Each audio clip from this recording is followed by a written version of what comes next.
So you're teasing. Okay, so we've tried cute, we've tried stupid, we've tried stupid again. Straightforward. We tried stupid a third time.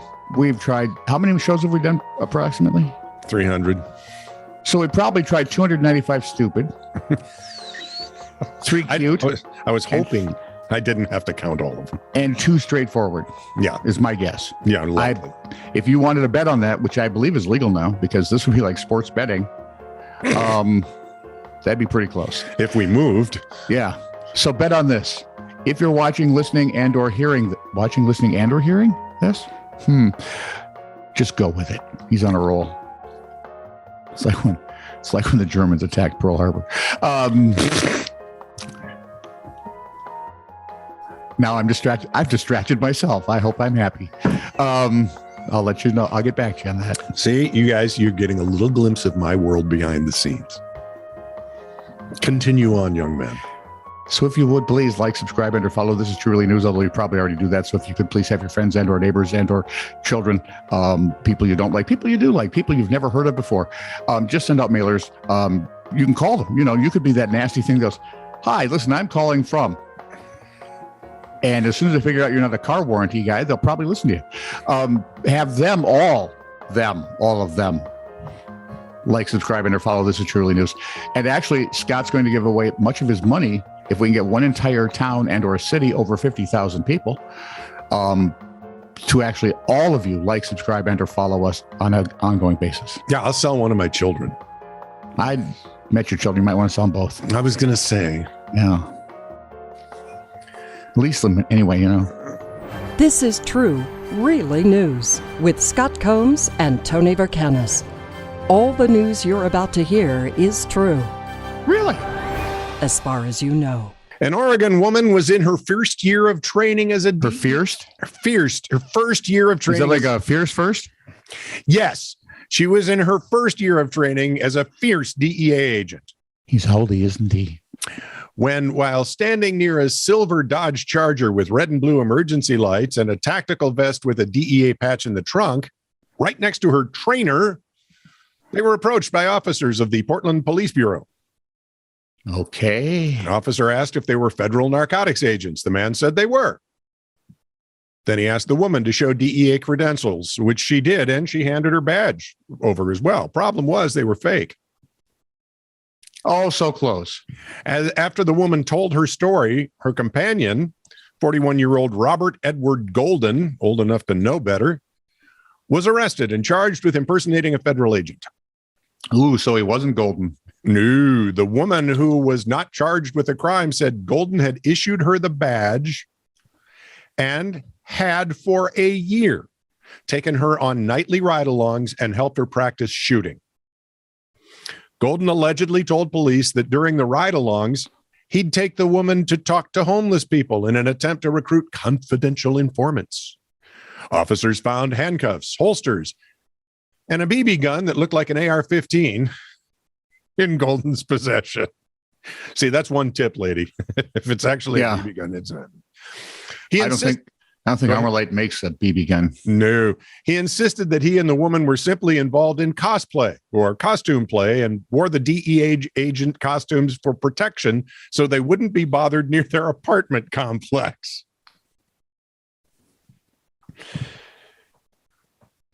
He also said he used the lights on his car to get through traffic more quickly. Well, yeah. I mean, come on, let's be practical. Cops aren't buying any of his story. You got to admit it, though, man. He was committed to this bit.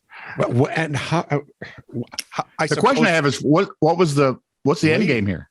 Yeah, I don't know. And at what point, does she go into the office? If you're being trained as a DEA agent, I suspect there's a schooling involved.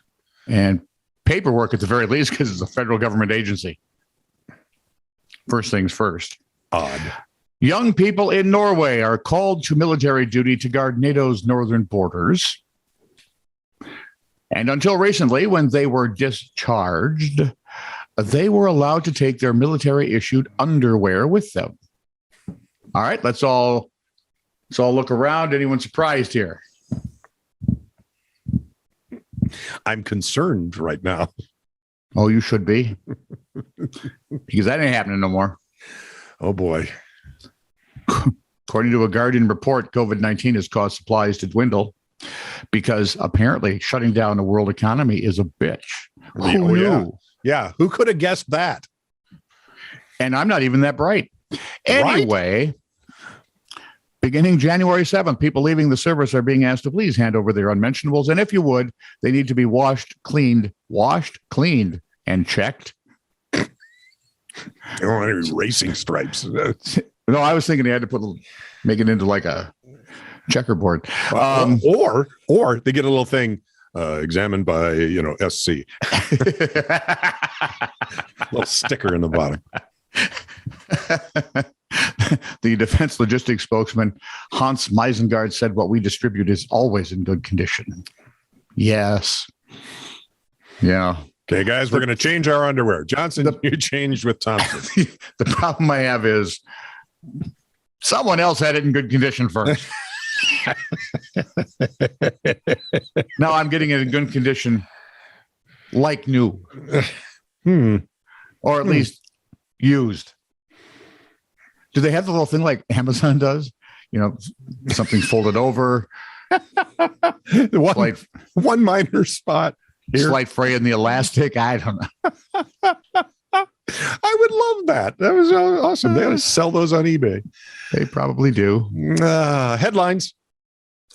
Chef throws his heart into helping feed needy. Oh, thank you for your sacrifice. Yeah. Chef throws his heart into helping feed needy. Seems a long way to go, but way to be committed to the idea. Just a few needy, though. He could help more by staying alive. You would think.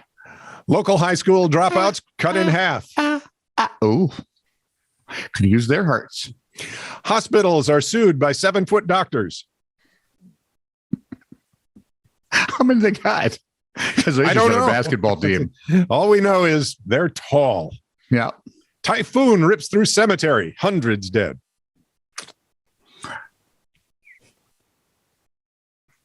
It's even punctuated properly. Yes. Are we talking hundreds of new? They don't say. Oh, just hundreds. Well, that leaves you hanging. That doesn't it? More or less. Family's pet dog that killed ducks and chickens turns out to be a fox. Are we talking good looking or no small animal that actual freaking fox? Oh boy. I just love it. You like her? This reminds me of that joke. Yeah, well, before I painted him yellow and chopped off his tail, he was an alligator.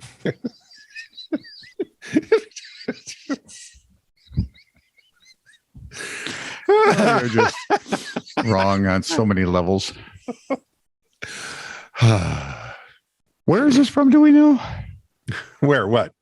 Those the headline thingies. Yeah, I just picked them up. Various places from around the free world as we know it today. Yeah. Young people, this is what you have to look forward to. Good luck, and we're sorry. At the Tabor, South Dakota Senior Center, a regular card game got a little weird. I know. We're all thinking, how weird can a senior card, especially because we know how weird we can get now, not very. Well, yeah, exactly. Or we can talk slowly. Weird, but, the other weird causes pains. Players apparently were enjoying brownies supplied by the mother of 46-year-old Michael Caranda. Yeah, I worked with the Caranda. He had a son. His name wasn't Michael, thank heavens. And for a while, he was a cop, and he had to arrest a weird Asian bear. So Caranda had to Miranda the panda. You're an evil being. KTIV TV. We never knew the location, but that's what we're going with. I thought it was Veranda. It was. KTIV TV reported that Caranda, who Miranda the panda on the veranda, an elementary school teacher, well, that takes all that on the plate, had recently traveled to Colorado and brought back some THC-infused butter. And apparently that was the butter he used to make the batch of brownies. And didn't tell anyone. So his mom... shared half the treats with her fellow card players at the senior center. Did anybody get video? There were multiple. Nothing like old people sleeping. That would be good. I think they were probably giggling and having a great time. There were multiple calls to county officials about a possible poisoning. Ooh, I'm sorry to hear that. Sheriff's deputy spoke to Coranda, took the remaining brownies as evidence, charged him with possession of a controlled substance. Yeah, he's got another court date coming up. Son, see, nothing good comes out of Colorado. Now the Tim Allen show is over. What is it, I-90? Yeah, I think I-90 goes through it. Yeah. See, it works better in Minnesota. There's the only good thing to come out of Minnesota. I-94. Or I-35. Yeah. We've got multiple ways to exit. Nobody takes them. What is our problem? Yeah, and people keep moving here. What I think is fascinating is a lot of our pro athletes that aren't from here, when they retire, stay here. I have, a young lady came to our church because her parents, right? She was born and raised in California.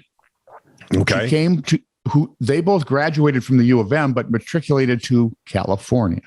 They raised their kids in California. She comes here to go to the U, meets a boy. She will tell you now, I may have been born in California, but I'm a Minnesota girl. And if you looked at her and talked with her, you go, she seems so bright. Yeah. So happened? Normal. You choose this? Was there Dane Bramage somewhere? Maybe. And now they have Eleanor. She's so cute. So she can stay. I don't understand it. Where are you from? I'm from Florida. You live here now? Yep. Why? Yeah, those of us who are stuck here because we married Minnesota girls understand. Some of us grew up here and we can't escape. Yeah, that's all there is. I think there's a Santa Claus that says, if you live here past whatever, you're done. So everyone says, well, you're retired now. Why don't you move? Because I'd be moving alone. Right. Because neither of our wives will leave. And for a moment, Shelby said, my eldest granddaughter said she'd go with me. But now there's a boy. And so it can't happen. Yeah, that ain't going to happen because I am not taking Blake with us. Okay. This is true, really news. Send email to TiTR@netradio.network.